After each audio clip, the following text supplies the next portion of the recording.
Elevate Your Running podcast, episode number 50. We have made it to episode number 50. Oh, Pretty crazy and really excited to be with you today. It's a special episode for a lot of reasons. We are in a new year. We have a special guest that we've been hinting at for about the past month or more, and we're really excited to get into all of it. Before we do, Sarah, how are you today and in this new year? hey, Austin, Happy New Year. I'm doing great. I feel recharged, ready to go to hit the ground running for a really strong, happy, healthy 2023. It's great to How are hear. you? I'm doing great. And, as we get started into this episode, we'll keep it going the same way that we always have in the previous 49 episodes. And that is with our elevated moments. Sarah, I'd love if you would share your elevated moment first. Yeah, I feel like this elevated moment maybe hasn't happened yet, or it definitely hasn't happened yet, but I just feel really grateful to be in a new year. It's 2023, and it's kind of like a clean slate. I know we talk a lot on the podcast about life is now, and let's just go and get things done now. But there is something special to like a brand new year and being able to feel like you can maybe create something totally different or be one decision away from an entirely different life. So it feels good about that. I'm vision boarding this weekend with one of my best friends. So that's going to be awesome. And just really looking forward to a great, strong 2023. Yeah, that's really great to hear. I'm really looking forward to it as well. I think for me, my elevated moment would probably just be enjoying running. Training, I've trained for a few marathons and run a few marathons in the past 2 years, I guess, and now training for what I'll call just like my first ultra marathon. It's really allowed me to kind of settle into a groove with running again and get in touch with like the true reason that I run, which is that mental aspect, the peace of mind, the clarity that I get out of it. And that's not there every day. It's not something that you feel every day. But the days that you do feel that, it's really gratifying and it really reminds you of why you do this and why you show up on the days when it is a little bit harder. So I think that would be my elevated moment, really just a blanket idea of just loving running and understanding why it's so impactful in my life and hopefully the lives of our listeners. That's so great. Yeah, absolutely. It's such a nice way to kick off the week, kick off the year. And you are about 4 weeks out from your ultra, right? Yeah. Yeah. Yeah, It's four moving weeks. fast. Life moves It is fast. moving fast. Well, we are going to transition to our guest and ask her for her elevated moment. You might know her. She is a top women's marathoner in the United States, and she recently ran New York, and she is here with us today. Her name is Nell Rojas. Nell, how are you? I'm good. Thanks for having me on. Yeah, thanks for making the time. I know you're extremely busy and doing all the things, which we're going to get into. But would you like to share your elevated moment with our audience?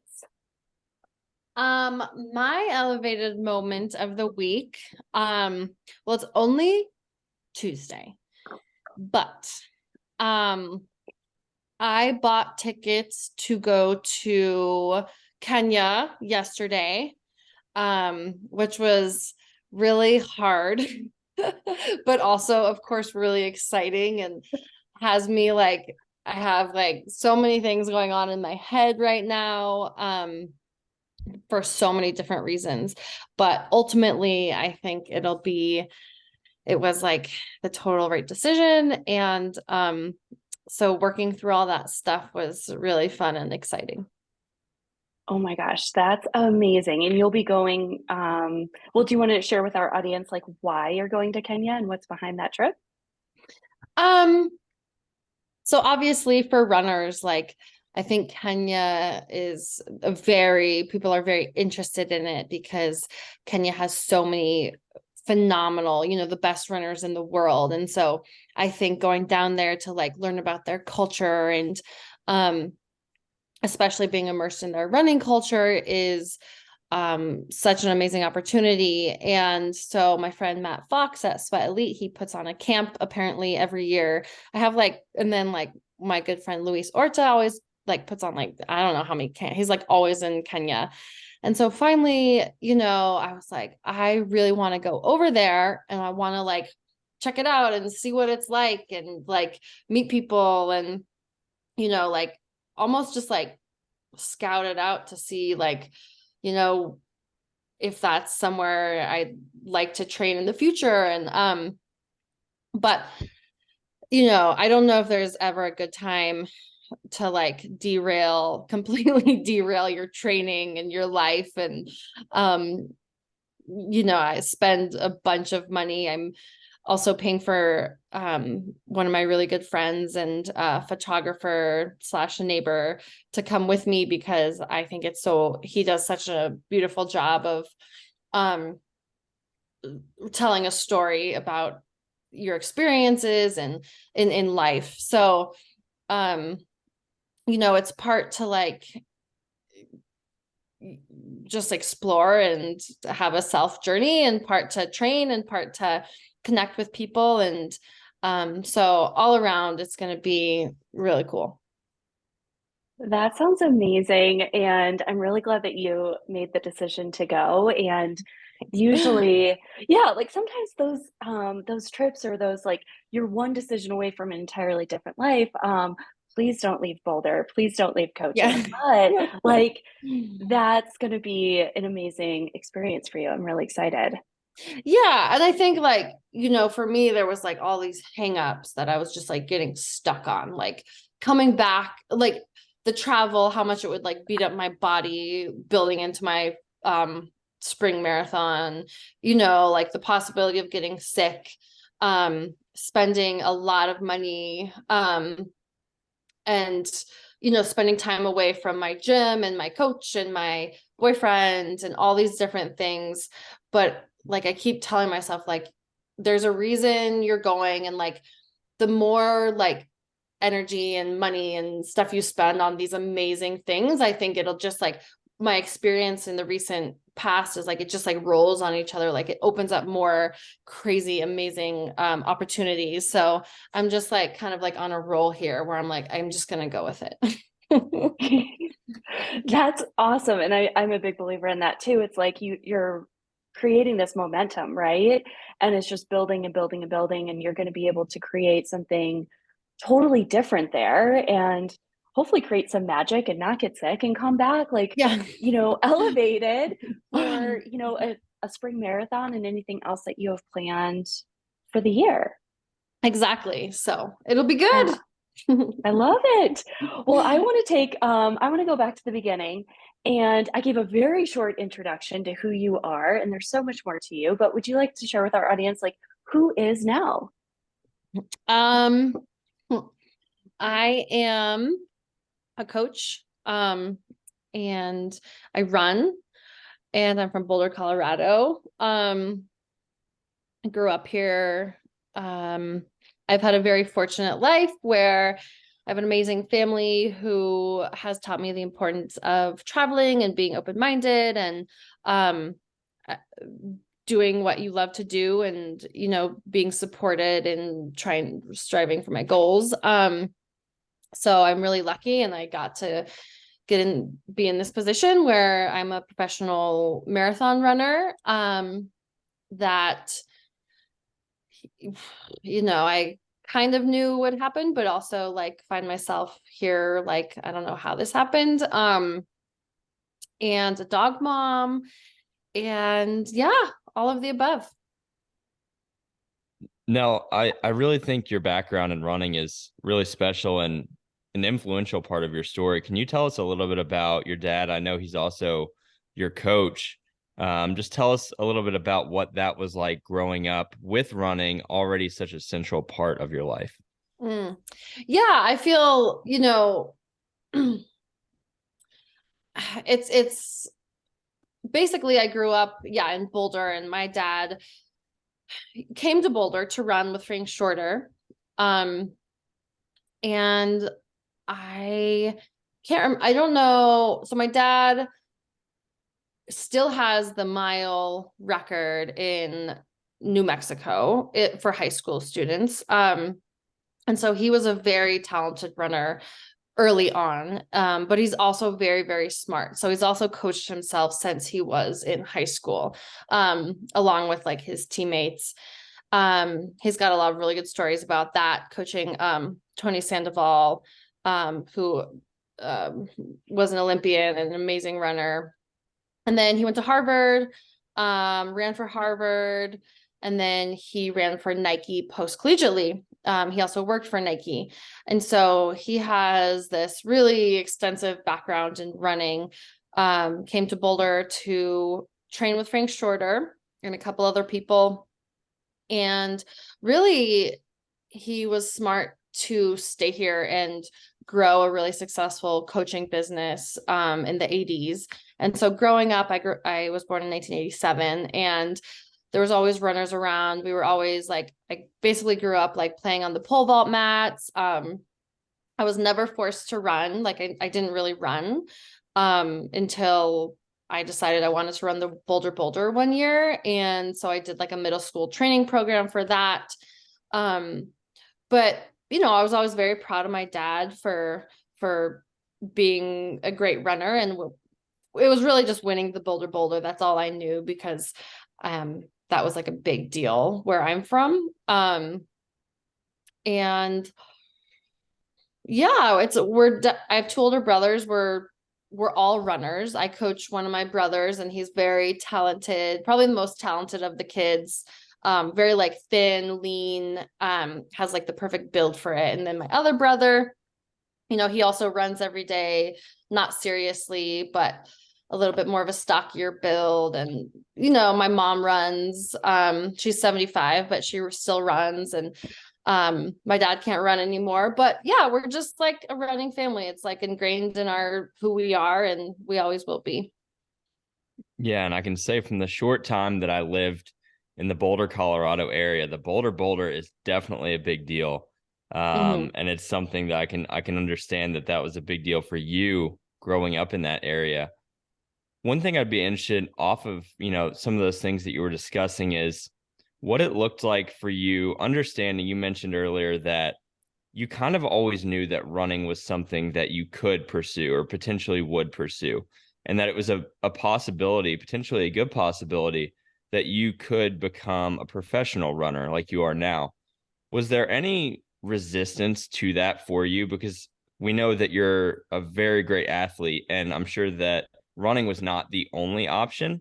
And also that sometimes you don't know if you want to carve your own path or if you want to, in a way, follow in those footsteps of your father. So was there any resistance to that? And then what did it look like moving from amateur to elite runner?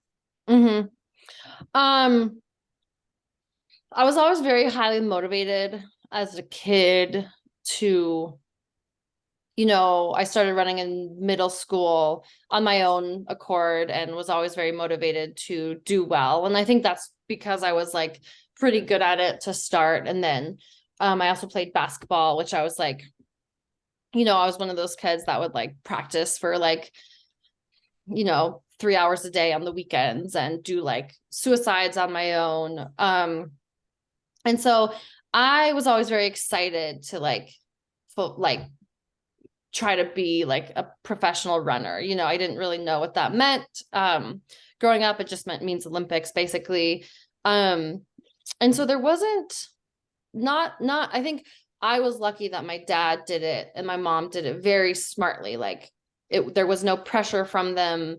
There was no pushing into it. It was just like my own, I got to decide what I wanted to do. And you can see that, or I can see that in my brothers who, you know, one of my brothers is, well, both of them, they didn't run. They decided they did not want to run. And my parents were totally fine with that. So I think that's the most important part of why I can still run and why I'm still very passionate about it. I also had a great high school coach, and my dad really didn't interfere, which I'm very proud of him, because having been a high school coach, I know like parents are just like, can be so overbearing and so involved. And so like, it's good to be involved, but I think the kid really has to drive their training. So got lucky in that perspective. And then transitioning from amateur to elite, I would say literally like not much has changed. I'm really lucky where I started building my coaching business like basically 15 years ago. And so when I ran well enough to become an elite, I had this like flexible business. And I just keep getting to do what I've always done, which is train and race with my dad alongside me. And I guess the only thing that has really like changed is, I do have support from my sponsors. I have support from Nike, I have support from Garmin. So that brings more opportunities for me. And I've slowly been able to change my mindset to focus on running and to be like, no, this has to be your priority because this is your time. This is the only chance you're going to get. So it's like a little bit of a mind shift and a little bit of like less priority on coaching and more priority on running. So I'd say those are the biggest things. Yeah. And you started your marathon journey in 2018. You ran CIM in 2:31, which is an impressive time. It's very fast. And I love your story about like, you didn't know that it was fast. You just went out there and you were running and having a good time out there. And most recently you ran the New York City Marathon in November. And that's been a few years of marathoning with the pandemic in there. And Kenzie also wants to say hi to you. How has your training changed the more you run and the more you race and the more popular and stronger you get in this sport? I think my training has evolved into it's evolved into a little bit more traditional marathon training. So probably a little bit closer to like what my peers are doing, like my first marathon I was running probably like I averaged 70 miles a week ish. New York City Marathon, I probably averaged 110 a week. But it's always like I do have this background of triathlon training and running that and strength training that I keep coming back to. And as I am running more mileage and having these marathon workouts, and honestly I'm like, man, like I don't know if this is like the best. I'm still tweaking my training because I don't know what the best way for my body is to train. And I just remember with that strength training and with that cross training, how good I felt.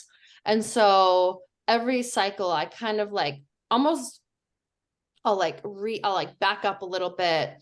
Maybe like this cycle I did less mileage than Boston. I told my strength coach, I was like, I want to add more strength because I know I felt better. I know I felt like I had more power in each step. But it just gets harder to listen to your body because the more like I read and the more I research and the more I like see what my peers are doing, the less it is like I used to train. So it's like a very fine balance. Yeah, no, I'm glad that you brought up strength training because that's something that we definitely wanted to discuss today. It's a topic I love discussing because I love strength training in addition to running. For a lot of reasons, I see the benefit as a runner. I feel stronger when my strength training is in place, whether it be for a marathon build or just normal training and running. But what I would be interested in is like, what does that look like? Just to kind of put it in perspective for our listeners, maybe take us into, like a week of marathon training and Mhm. understanding that you have X amount of run training sessions that you need to do within that week.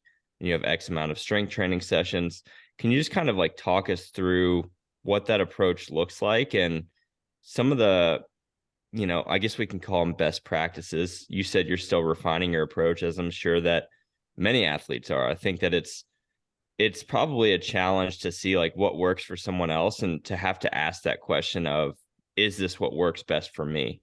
Mhm. So if you could just like take us into that mindset, both as an athlete and a coach, and what you found to be effective training towards a goal like a marathon.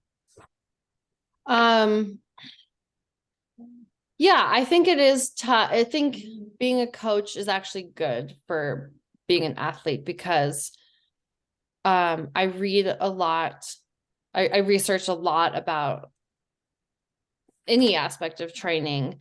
Um, but as an athlete, a lot of things come up for me, like any athlete, like that I know aren't logical, or that like I know, like for example, I mean, just being a female runner and like being like, I have too much muscle mass, and kind of having that affect my logical or like what I know is best for me a little bit. And then learning the hard way that like, no, Nell, like you have had so much success with these heavy lifts, even if maybe you do have a little bit more muscle mass.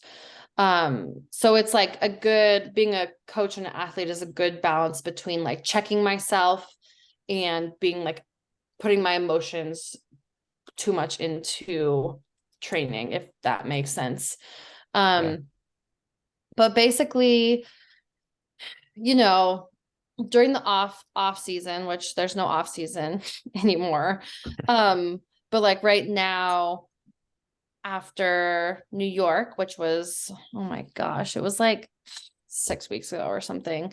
Yeah. Um, basically we're doing like a 6 week block of like bodybuilding. And that's because I laid off of strength so hard going into New York because the focus is always your running workouts and your races, and doing that well. So I really, really back off of strength going in to races, which I can talk about later. But so basically like I'm like I can like physically, I'm like, my glutes are like A, smaller, B, like not as hard.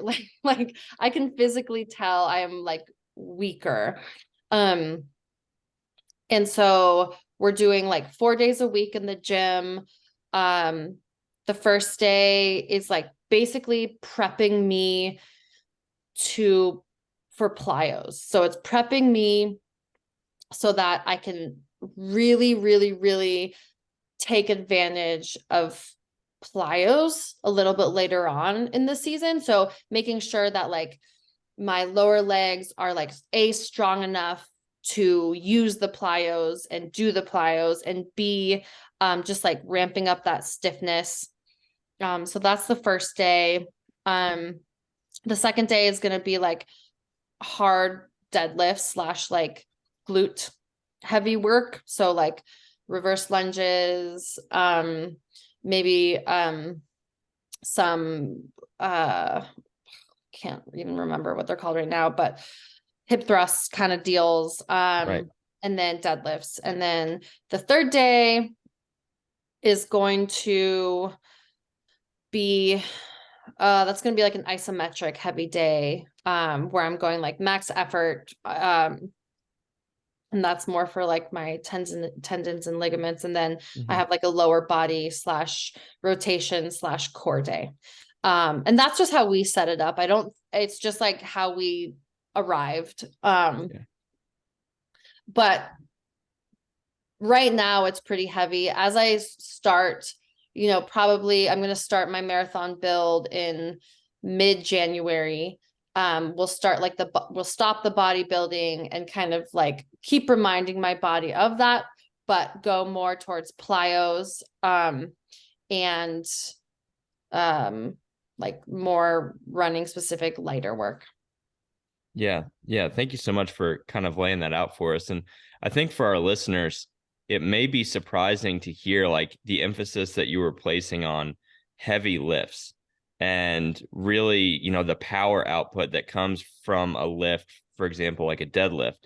Can you kind of explain the mindset of that? I understand that you're saying, as you really get deep into a marathon build, that's going to taper off and it's going to be more plyometrically based. And I will say, like, from my experience, not nearly on the level that you are, but if you try to continue doing what you're doing right now with like that bodybuilding approach, if you try to keep doing that when your mileage is at pretty close to its peak of a marathon build, no matter who you are, if you're me, if you're Nell, or if you're another marathoner whose peak mileage is maybe around like 50 to 60 miles, hard is relative in that way where at some point there's going to be too much stimulus on your body. So understanding that you are saying that is going to taper off as you really get into a marathon build. But what I'd be interested to hear is like, what value do you find and what value is there? Because I definitely believe in it from those power-based movements at this point of your training in that quote unquote off season.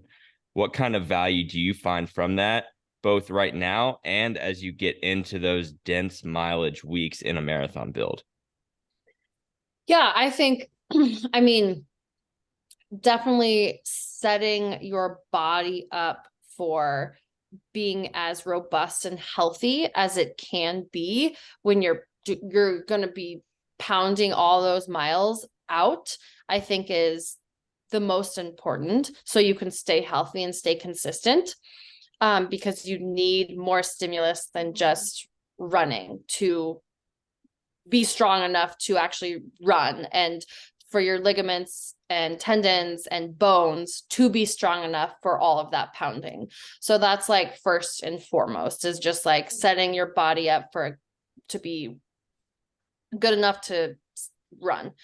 And then, I think if you are able to recruit, if you can recruit that muscle, and you raise that ceiling of being able to recruit your muscles, at the end of a marathon, you're going to be using less percentage of all of those muscles, and you'll just be able to be so much lower than your threshold, that you'll have so much more to work with.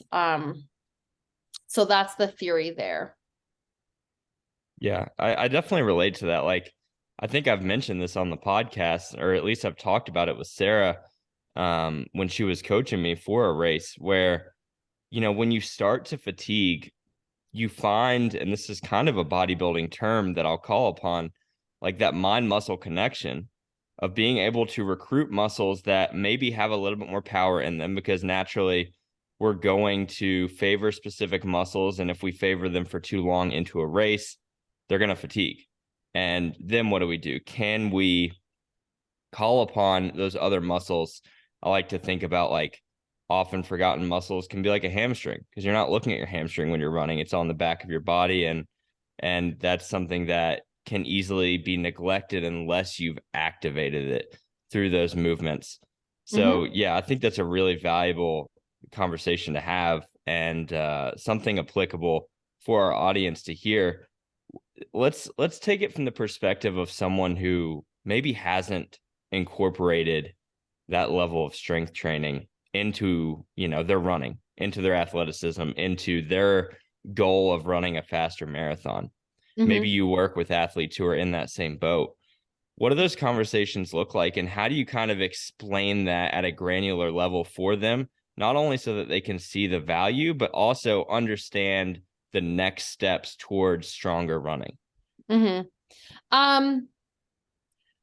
So when I start to work with someone, I will briefly they fill out an intake form, and then we'll go over, have you done strength training in the past?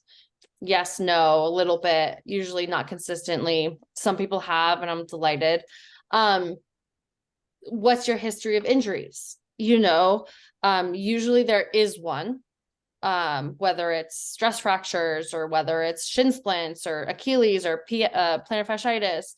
And then that goes into like, okay, well, something's going on with those injuries.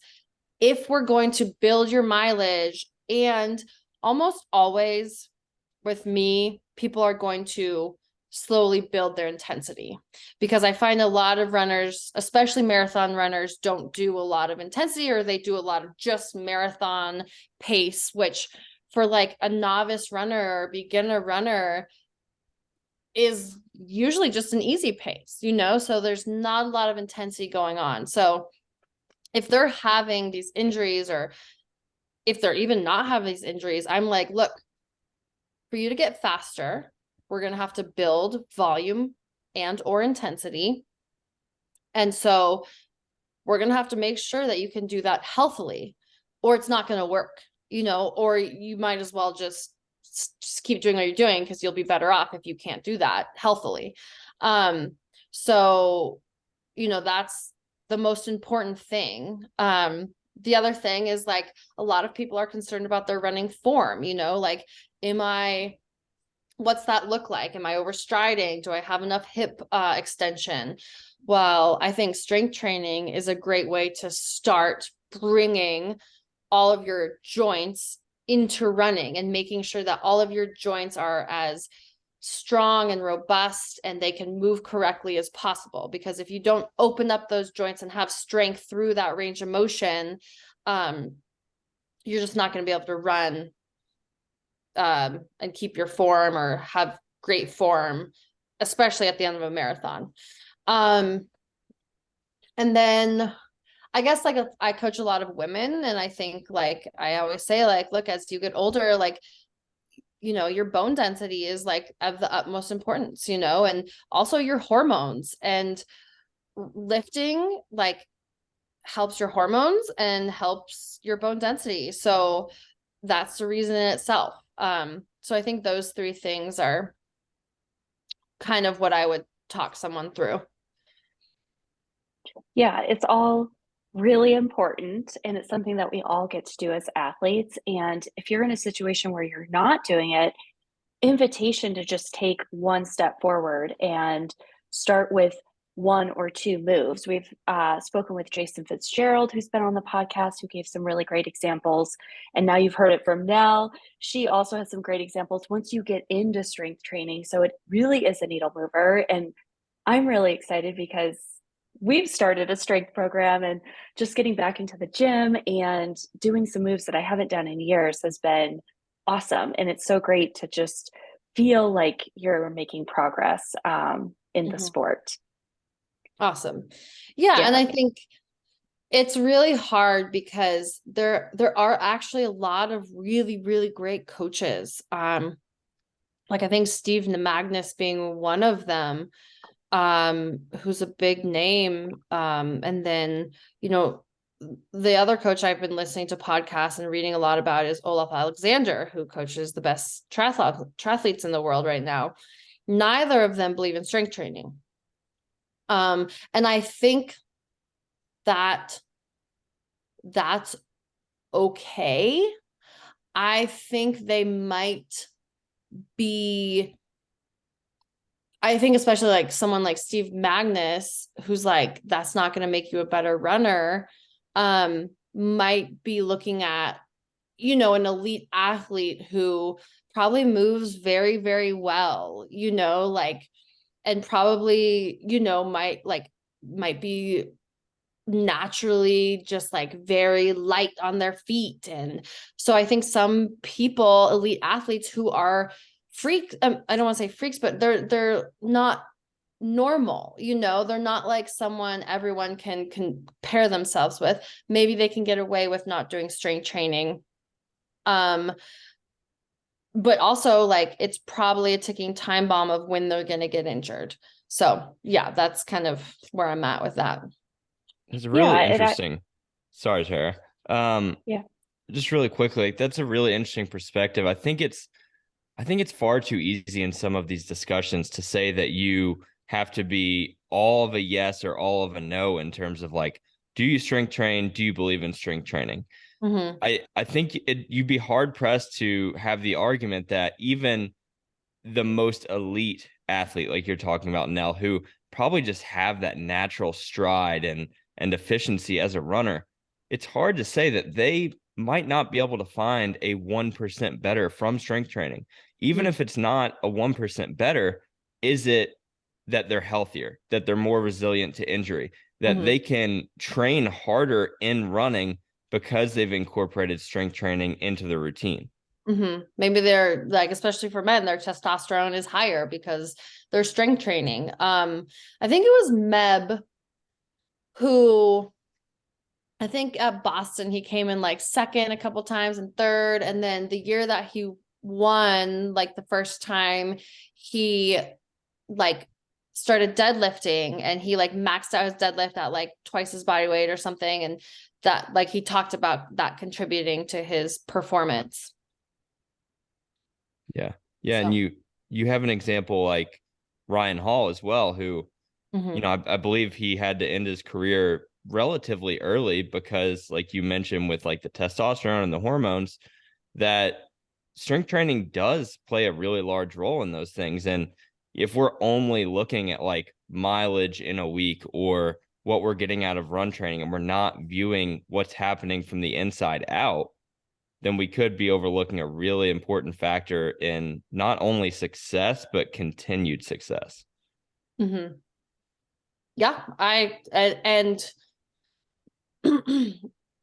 continued, like, I think a lot of runners just love running and they want to run for as long as they can in their life because it brings them so much joy and community. And so I think like you also have to think about that aspect, like for me, I know that's important to be a lifelong runner. So I keep up, like I'm not gonna mess myself up to do anything, because being healthy is really important to me. Yeah, definitely. And it's so important to have that strength, that lower body strength, but it's also really important to have the mindset strength too. And I don't know if you know this now, but I feel like you are known to have the Instagram stories of recording yourself talking to yourself in the mirror saying, I am a beast on race morning. Have you always been strong in the mental game, or has that been something that you've had to work on over the years? And if so, what have you been doing to really get your mind as sharp as it can be? Um, yeah, I actually really want to listen to your who's the guy that you had talk to your team the other day? Dr. Ross. Yeah, I would Yeah. love to, because I think you sent me the recording and I would love to listen to it because it would just be interesting to me to like hear what he has to say. Because I honestly have no idea what like a real sports psychologist would say because I'm not one. Um, but so it's in my plan, it's in my notes to listen to that. Um, but I think most people would say I'm very mentally tough and always have been.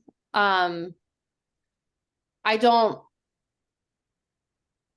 if someone were to like ask me how or why, like I'd be like, yeah, I don't know why people say that.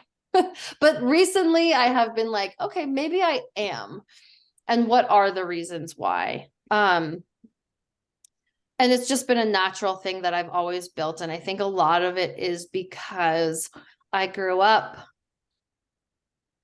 kind of with, man, my mom was always like, it was like kind of like tough love, where like, if you want that, you go work hard and get it, like there's no such thing as like, don't come crying to me, like you better finish it out too. Don't give up. And I think I've always just taken that mindset to everything I've done. And I think a lot of that was starting my own business basically right out of college and having to like hustle so freaking hard, opening a gym and just like doing whatever I could to like get clients and like really sucking it up, like sucking like everything up just to like act like I was like doing okay for a while. And so I think like I have that mental space to be like, you have to get through this. Like I know you feel like you're going to pass out right now because you're on your 20th run with your clients, but like do it. And then I think some of it was being a triathlete and trying to do that without, much support and paying for my own coach and having that really high volume. I think being a triathlete was a really, really big advantage that I have because those guys, I mean, their volume is ridiculous. Like they wake up, they swim hard, and then they'll go on a 6-hour bike ride, and then they'll go on a run. And it's not like you can miss it. Like you're going to do what your coach says. So I think bringing that into running, I'm like, oh yeah, I can do this. This is no problem. So I think like that history has really helped me to become who I am. But I also think, I'm really lucky to have a great coach who's my dad, who has taught me like, it's not, you know, being mentally tough, especially like in a race or a workout, mentally tough means that it's an appropriate workout. So you're physiologically not pushing too hard and having to like get through it when you really can't. And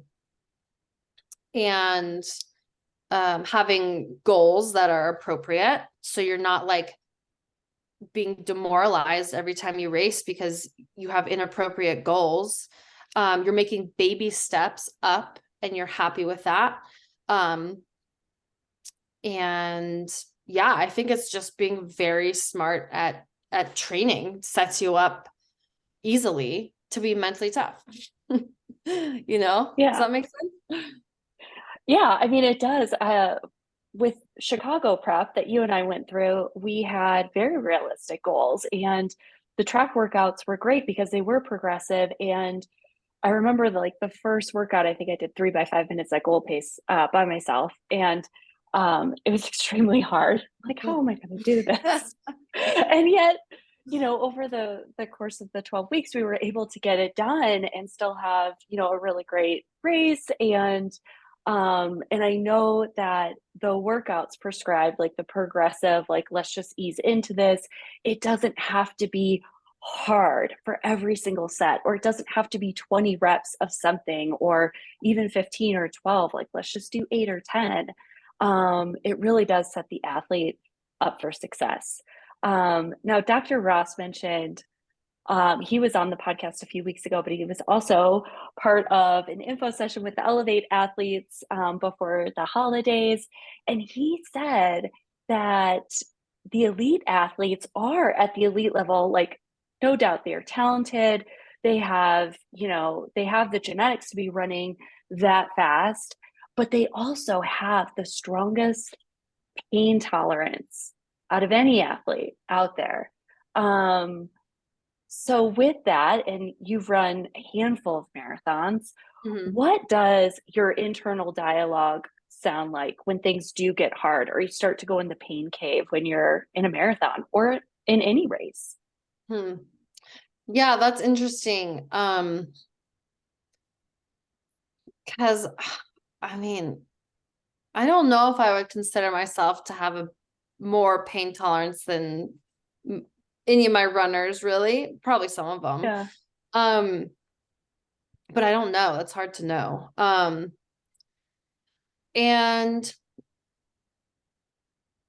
I would say as a coach and an athlete, when I go into a hard spot, when I run, I can be I can have zero emotion about it. So I can keep the emotion very, very separate. I'm not like, because when I talk to my runners, a lot of it is about like, like, and then I was angry, or then like, I just, I wasn't going to make my time. So, and workouts too, they get very emotional about it. But for me, it's very like, you're like, okay, I have 3 miles left. I have to really, really focus. I have to like just like get to that next spot, the next mile. And I think it just goes into like focusing on whatever you have to, like breathing or keeping your rhythm, and being very just logical about it is what I would say. Yeah, definitely. And, staying in the mile that you're in or staying in the rep that you're in and, chunking it down too. Even it can be in a workout or in a race. Like I know chunking definitely can make things a lot easier if you're just focusing on that next 400 or that next mile. Um, your breathing, your steps, your arm swing, whatever it is. Um, you mentioned earlier that the strength training is a piece to your entire program to also maintain like the joy and the fun in running.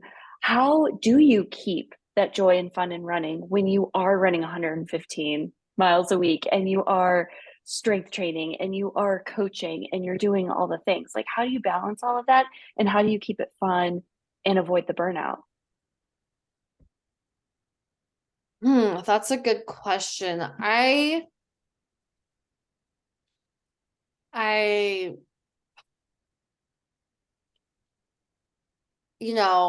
burnout is is is definitely like, I honestly, I don't know. I think burnout might be something that happens because you build up this emotional stress towards whatever you're doing. You have too much going on and you're very stressed about it. Um, but I think, and it's hard for me because, I coach people who are burnt out running 25, 30 miles a week. And they're like, I'm just doing too much. And to me, I'm like, what, there must be some energy going towards your relationship that is, like something's going on. But the problem with, I don't have a problem running. I don't have a problem getting out the door. It's never really not fun for me. Even if it's not fun that day, like it's still something that I'm like totally fine doing. I don't get really anxious about it. Um, I don't, I used to have an answer to that question, but I can't, I can't really remember. Yeah. I think that's also a difference between elites. I think like you can compartmentalize easier or something. I don't know. Yeah, I, and I, maybe that's where that like pain, you're able to have a higher pain tolerance or you're able to compartmentalize like what you're doing in that moment a little bit Mm-hmm. better and have stronger focus. Mm-hmm. Yeah. Yeah.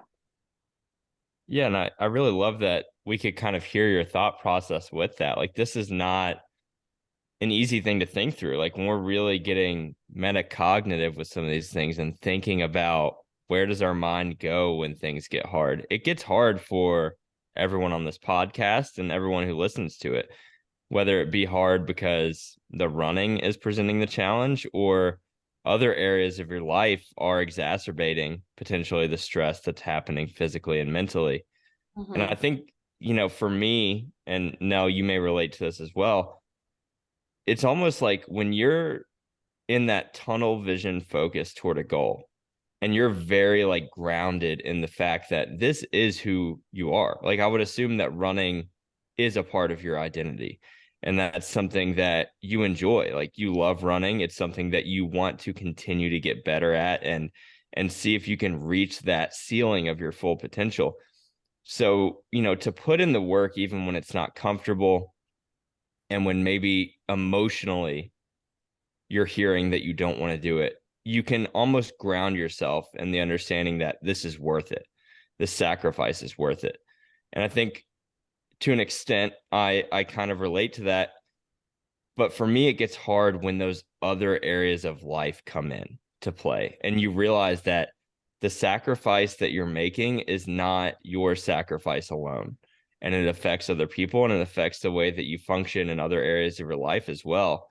Mhm. So, what are your thoughts on that? And then also just like when it does get hard, what are some of the things that you can tap into to push through, whether it be hard in running or hard in life outside of running?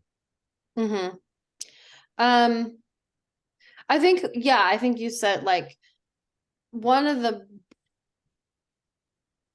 the best, easiest ways for me to like bring me back down if I'm like, oh, I have to go run one day or like I'm not, is just like being like grateful, just like reminding myself to be grateful for like my health and how amazing and lucky I am to be where I am. And I think I've incorporated that practice into my every morning. So I think when you do that, it just becomes throughout the day. You don't even realize it, but you become grateful for everything, and then things are easier. To be honest, not every day, of course, but so I think that goes along with being grounded and just being able to like take things for what they are, not letting your emotions take over too much. And then I think one of the biggest things is not having an ego about anything that you're doing.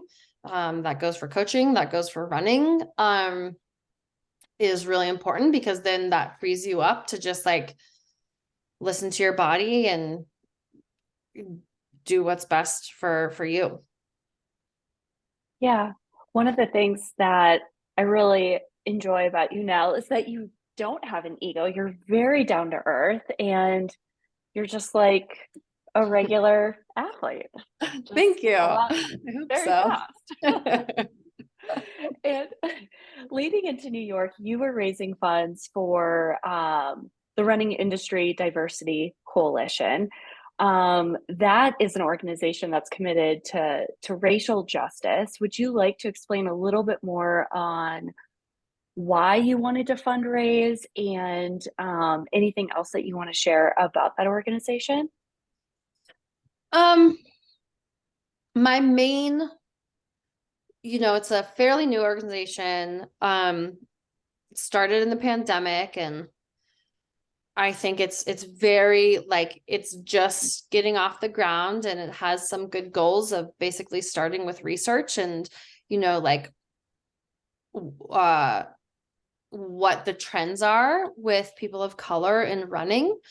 Um my main point in or fundraising for them is to just put a spotlight on them and to just create awareness around people of color in the running world, because it is such a privileged thing that we get to do is run. And I don't think a lot of people, like myself included, we don't have to think about going out and running or Mhm. joining a group or having the time and the wherewithal to do it. So and I really look up to Allison, who is one of the founders of it. And I think she is playing a really big role in awareness for people with historically marginalized backgrounds.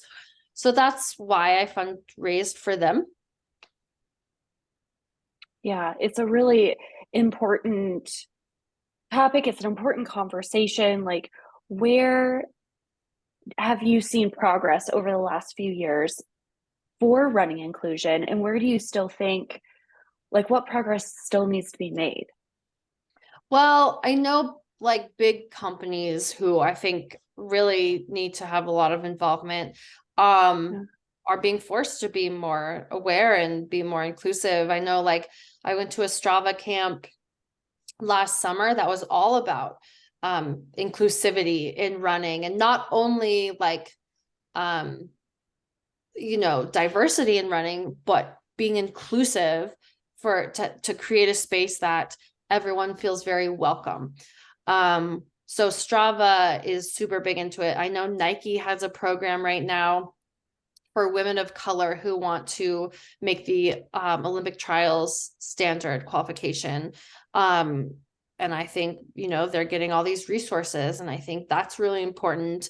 So I think companies are doing a better job of just, one of the most important things is for people to see people of color doing well in the sport, or not even doing well, doing the sport as it, period.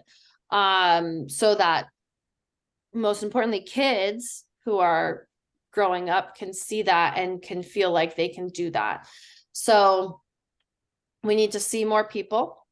We need to invite and meet more people of color. I think that's everything. I think anything you do, any kind of traveling, any kind of volunteer work, any kind of place you can put yourself where you're meeting different people from around the world who look different. I think that's the most important thing that we can all do, is just to like humanize each other. So Yeah, and the running community is a strong community, but we can always be better. We can always do better. And I think, being the more inclusive and having more events um and just inviting everyone and making sure everyone feels invited could be a good step forward. But what do you feel like would be a great like first step for someone who does want to help or see change? um I would say getting involved by volunteering in one of these organizations. There's a lot out there. I would say reading Allison's book is a great way to start. Yeah. Getting involved in a local like running store or anything. Educating yourself. Yeah. And Allison's book is Running While Black, and it's out now. You can get it on Amazon. You can probably get it in your local bookstore. Nell, you were so great and gifted anyone who wanted it a book to your team. So I have my copy, and it's on my agenda for this coming week to have some plane reading time before I go down to Houston. And I'm really excited to dig into it. So I really appreciate everything that you do for the running community, um, and you're just so great. So thank you. Thank you. You too. Thanks. No, we can't thank you enough for joining us and spending some time with us this week, and just sharing your thoughts on a wide range of topics across running, the mind, and how we can just become stronger, not only as athletes, but as people as well. So thank you so much. Yeah, you're welcome. And thanks for listening through my stumbling of thoughts today. Maybe it's because it's later, or I don't know. Sometimes I can talk, sometimes I can't talk. So you did great. And I also have the same feels like every week that we record, yeah. just to be totally transparent with everyone. If our audience is looking to find you online, where can they find you? On social media, website, all the good things? I think on Instagram is my biggest platform, which is Nell Rojas Running, or no, I think it's Rojas Running, Nell Rojas Running. And then my website is rojasrunning.com. And that's it. I love it. Short and sweet. That's great. Austin, where can our audience find you? You can find me on Instagram at Austin Myers 12. Great. And I'm at Sarah Runs Happy and at Elevate Your Running on Instagram and Twitter. Thank you, Nell, so much for your time. We really appreciate you and have a happy new year. You too. Thank you. Thanks.